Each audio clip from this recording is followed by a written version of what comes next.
Hey there, welcome back to another review. This time of the 1997 scrap heap that is Steel, starring Shaquille O'Neal.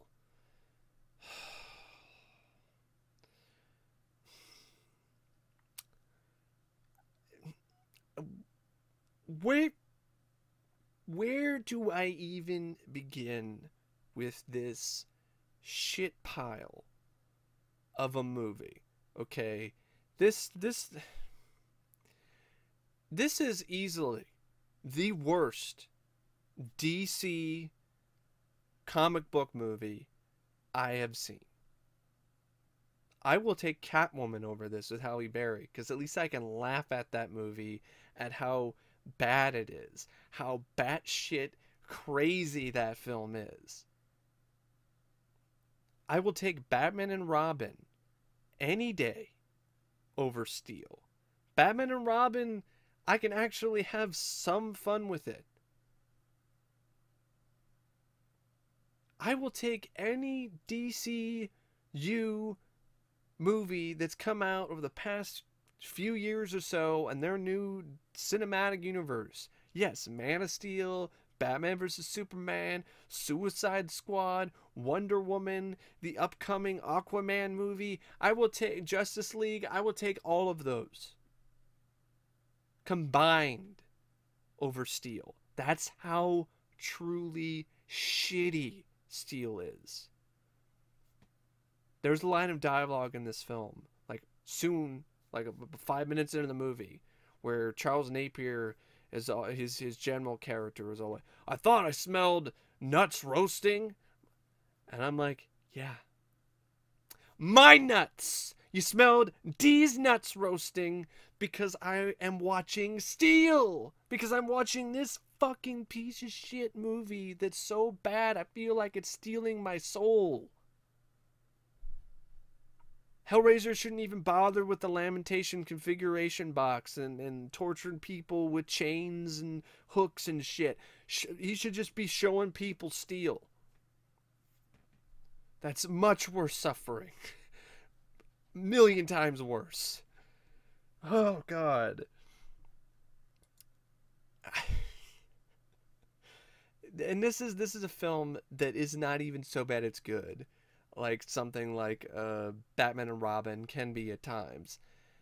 This is, or Superman 4. Like this is just the type of boring bad. The boring bad that eats away at you, that makes you feel like you're dead inside. And it doesn't offer any entertainment value. And then when it is, and then the other times when it isn't boring, it's just pathetic and it's ridiculous and it's stupid and it's just so irritating.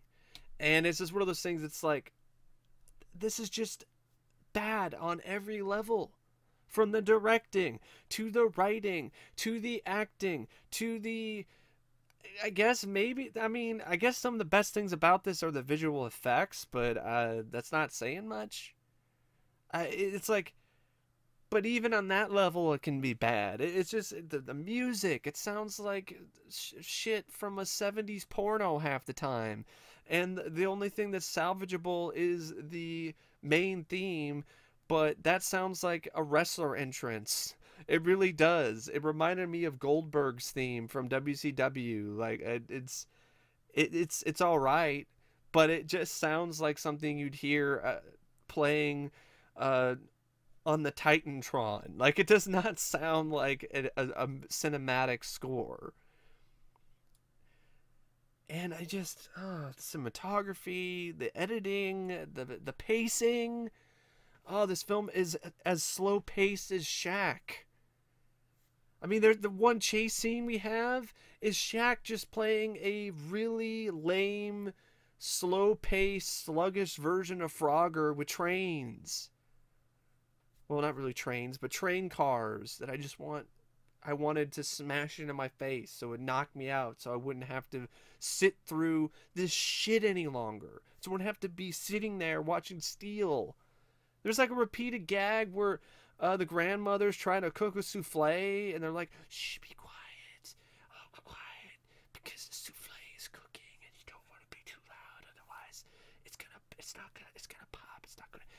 And I'm like, I don't give a shit about the souffle. Fuck the souffle! And fuck this movie! I don't give a fuck about the souffle! I don't, you can fucking burn for all I care! I don't give a shit! The souffle! Fuck the souffle! Fuck the shrimp! Fuck Pappy's chili! And fuck the souffle!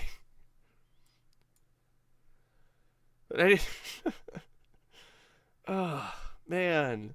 Just want to get this shit over with. This movie cost $16 million to make. I don't know where that money went because this movie looks and feels like a TV movie. Where did the $16 million go? Did it go to the catering budget to feed Shaq's fat ass? Is that where it went? Because it's unbelievable. I don't even know where the $16 million went. This does not look like a $16 million movie. It looks like a movie of the week. Looks like a Sci-Fi Channel film from the late 90s. I swear there are shots where this looks like it had the same budget as RoboCop Prime Directives. It's directed by Kenneth Johnson, who, speaking of TV movies, was like the king of TV movies for a certain amount of time. This is the guy who wrote V, the original V. This is the guy who brought to life The Incredible Hulk, the 70s series, the iconic, memorable 70s show with Bill Bixby and Lou Ferrigno. Like, he was the key driving force behind that. This is the guy who wrote episodes of the Alien Nation show and helped write the TV movies. Like, this is a very talented writer, but not so much when it comes to directing. And his script in this is woefully terrible. It is so bad. What happened? I guess it's because he decided to toss out everything about it that was related to the comic book character. And right off the bat, this is just a bad idea anyway. Steel is a character that only exists because of the death of Superman. And in this movie, this doesn't even follow the same continuity. So it doesn't even work. Like, it's like, why do we have a Steel film? Steel only exists because Superman died, and John Henry Irons was inspired to become a hero because Superman saved him at one point before Superman died. So why is there a Steel movie with no Superman? But if I were to accept that, okay, all right, the idea is still lame because Steel is always a knight in shining armor in the modern age. Well, that's not very cool. So we move slow, and what is he riding a horse and jousts people? Like, what is so enticing about that? I don't get it. But okay, all right, if I were to accept that, okay, maybe it could make for an interesting movie or interesting take on the character of Steel, but you know, it doesn't make an interesting take because the script is littered with terrible jokes, cringe-inducing lines. There's a scene where a cop's like, "Son of a butt, where did he go?" And then like the one cop is like, "The Batcave?" And I'm like, "Fuck, god damn, really? Are you fucking kidding me? You gotta be fucking with me. I mean, what? The Batcave? I want to string your ass up in the Batcave so the fucking bats can eat your ass. And this fucking cat hair can get the fuck off my hat." Anyway. Seriously. The Batcave? I gotta give this film credit, though, because after that dumbass cop said that to this other cop, the cop gave him a look that was exactly how I was feeling when I saw that scene. The cop was like, "What the fuck are you talking about? Get the fuck back in the patrol car and shut up. The Batcave. I'm gonna hit you with a bat upside the head." But anyway, it's just stupid.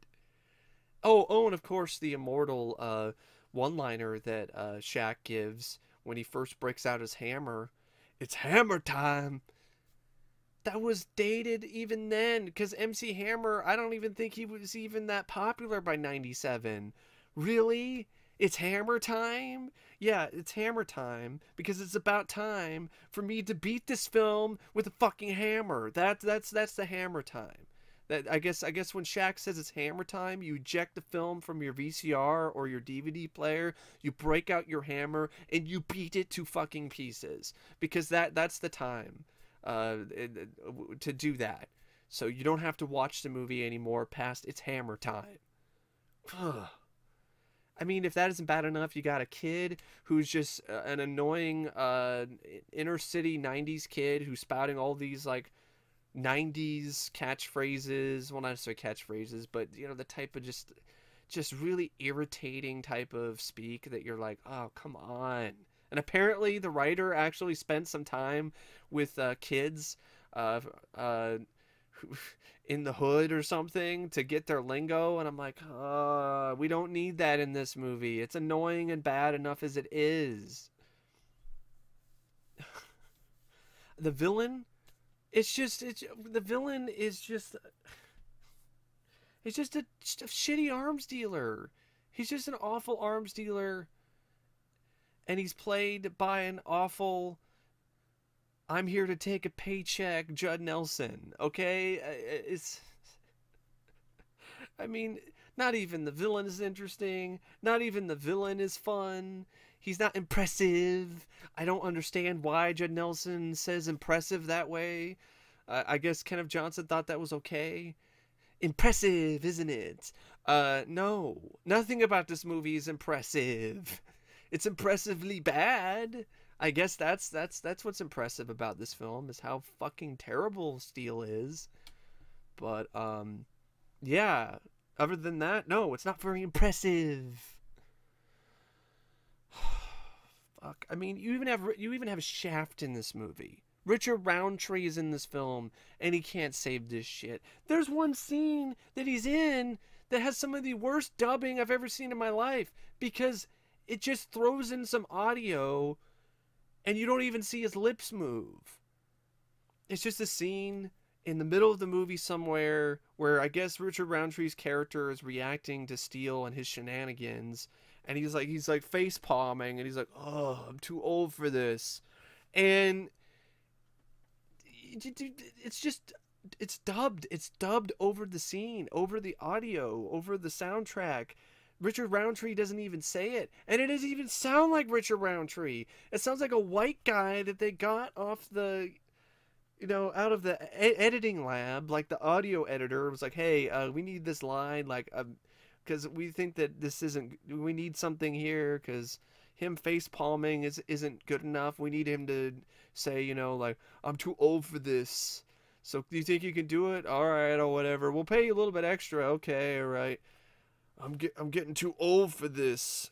Just like, come on. This is incompetence. This is pathetic. This is sad. Should we have Steel? Steel's not the title. Sad. It's so sad. Such a sad sack of a movie. Man. Oh shit. I couldn't even believe it when I saw that. It was like, you gotta be joking. This has gotta be a parody or something. They can't even get the audio right. And then the one time that it's entertaining is with unintentionally hilarious acting. There's this scene near the end where this fucking free throw grenade scene, it's so awful. It's so atrocious. This scene where you have this character who's played by an actor named Kevin Grevioux, who plays Singer, and he throws a grenade into a room where Steel and the kid of the film is. I'm just gonna call him Kid because I don't give a fuck about his character. And so Steel and this kid are in this room, and the grenade got thrown in there, and this scene goes on for forever. It's like a minute or two, and I'm like, this grenade is either a dud, like this entire movie, or the writer just doesn't give a shit anymore, and just like, oh, fuck it, whatever. I'm too old for this. I just need to just get this shit over with. And so it's like he throws a grenade in there, and Shaq has to shoot it through a hole in the chain link fence, and bend your knees. And Shaq, of course, the running joke throughout the movie is he can't shoot worth a shit because he sucks at shooting free throws like the real Shaq. And so he shoots a fucking grenade through this hole, and he should have been dead by this point if the grenade actually worked the way it should.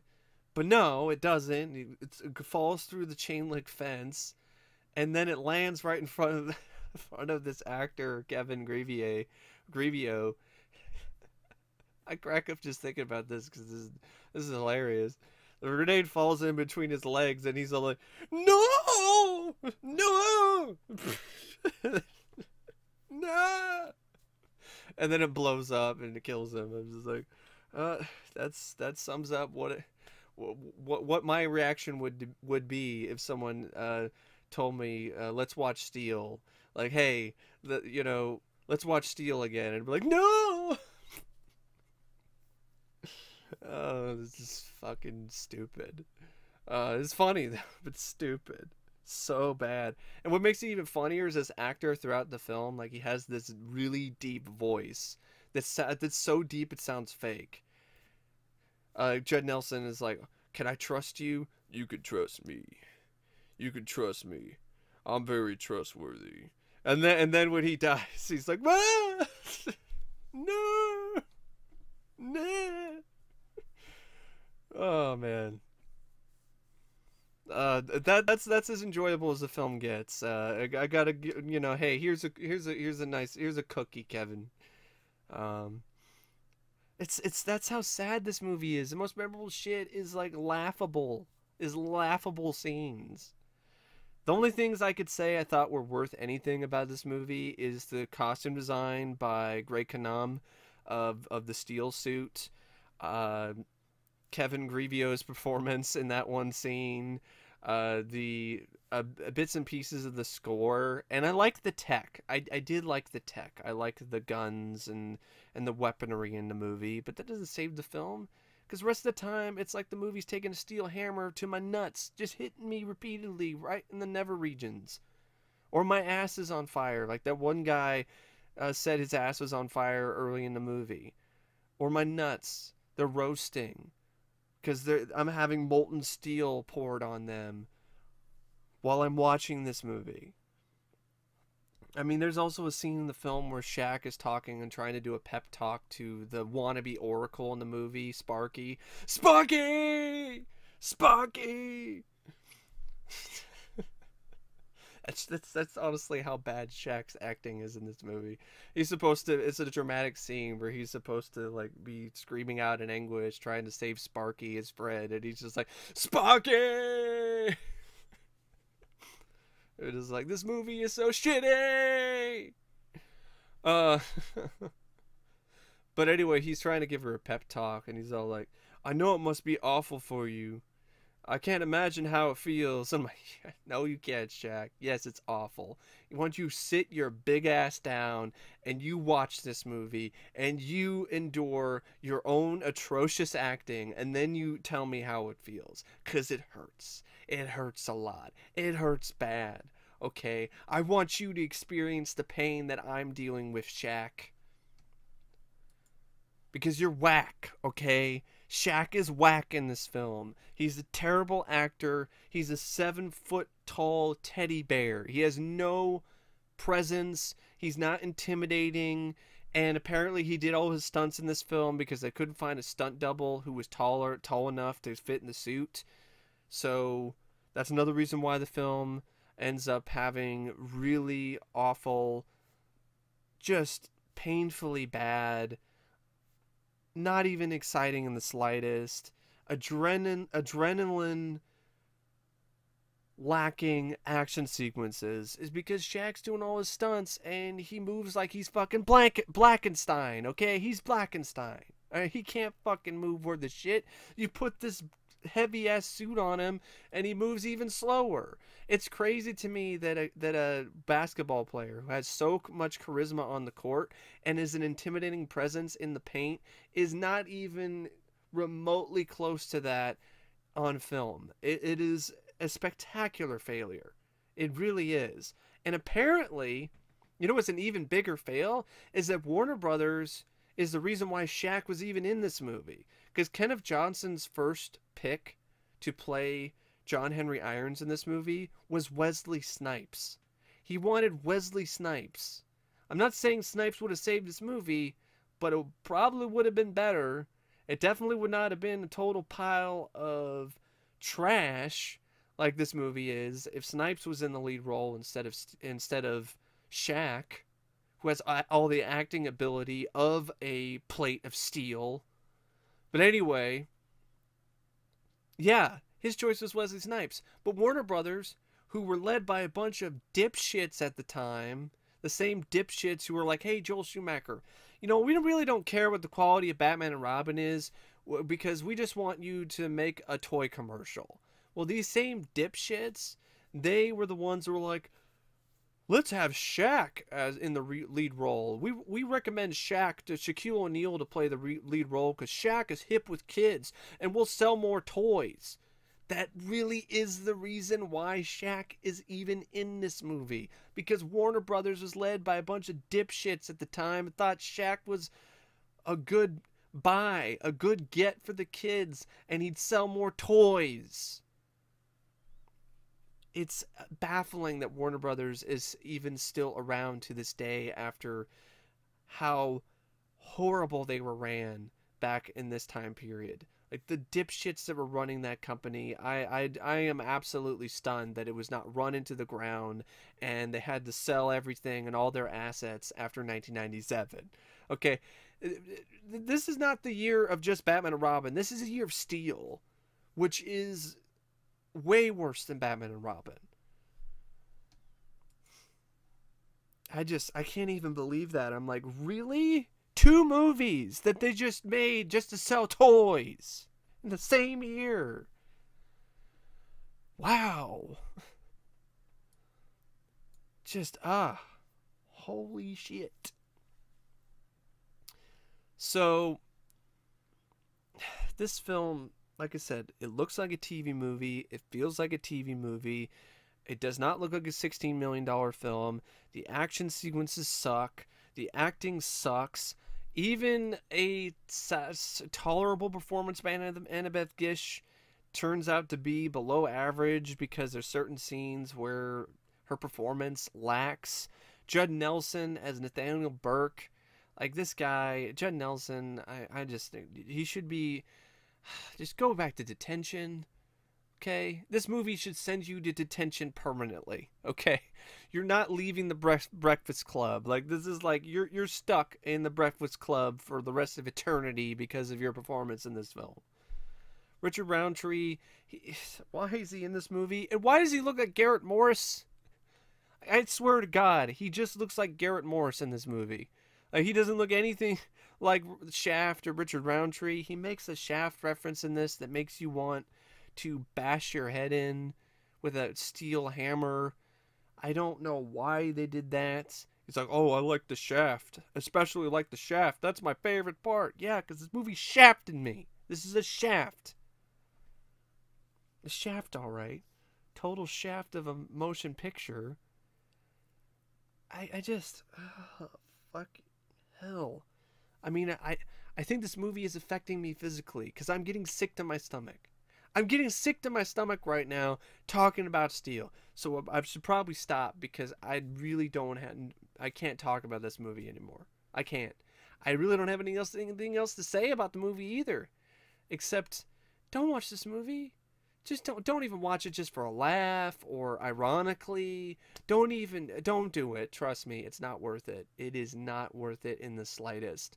This film is... Like I said, it's the worst DC comic book movie ever. It doesn't get worse than this, if you ask me. It really does not. And this film, I guess, it succeeded in one thing. It made me realize the merits of the other DC comic book movies. That's not saying much at all.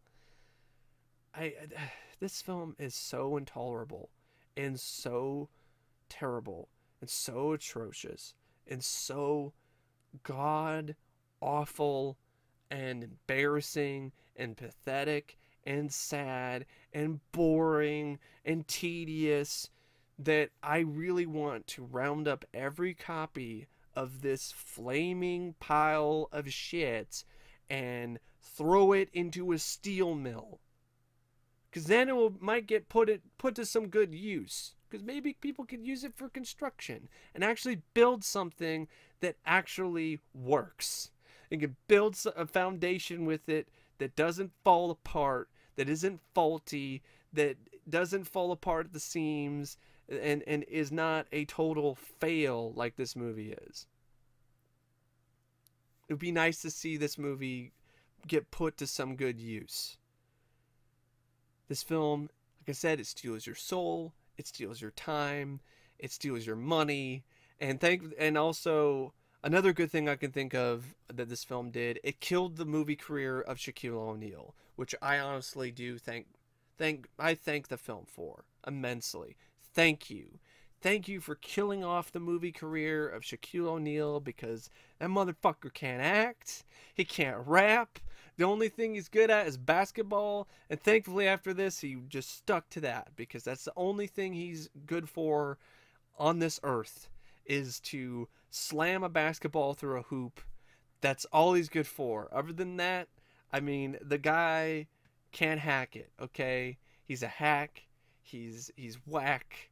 And I swear to God, I think the only way you can enjoy this movie is if you're on crack, or if you're a masochist. If you really like really terrible, boring, shitty films, then I guess Steel is right up your alley. But if you don't, no, I I cannot recommend you avoid this movie enough. Okay, all right. I don't know what else to say about Steel. I pretty much said my piece. I've said all there is to be said about this movie. I probably given this movie more thought than it deserves, and I don't know what else to say except if I would rate it out of 5 stars, it gets a half star for those things that I mentioned, those positives that I mentioned earlier. But other than that, it gets nothing but disdain from me, because I absolutely abhorred and hated every minute of this movie, other than those few moments that it was tolerable.